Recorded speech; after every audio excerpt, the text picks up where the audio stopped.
அது பாரு அண்ணன் பதிச்ச தடம் வந்தாலும் வேணாண்டா அண்ணன் வந்த போதுண்டா அந்த மாதிரி துணிச்சல் தூரம் இல்ல எதிரின்னு யாரும் இல்ல மகுடம் சூடாத மண்ணண்டா ஊருக்குள்ள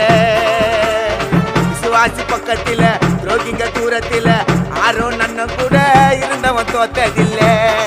பேரும் புகழோடு பிறந்து வந்த சிங்கண்டா அவர் புழுதியில முளைச்சு நின்ன தங்கண்டா பேரும் புகழோடு பிறந்து வந்த சிங்கண்டா அவர் புழுதியில முளைச்சு நின்ன தங்கண்டா அந்த வாழேண்டும் பரம்பரை வாழணும் போல தலைமுறை அவர் இருக்கிறாரு தம்பிகளோட ஆட்டுல அண்ணன் உருவாக்கின அந்த கட்டலா கோட்டில அண்ணன் ஆர்குமெண்ட்ல சதுரிடா எல்லாரும் மாதன குப்பத்துல மாவீரன் யாரு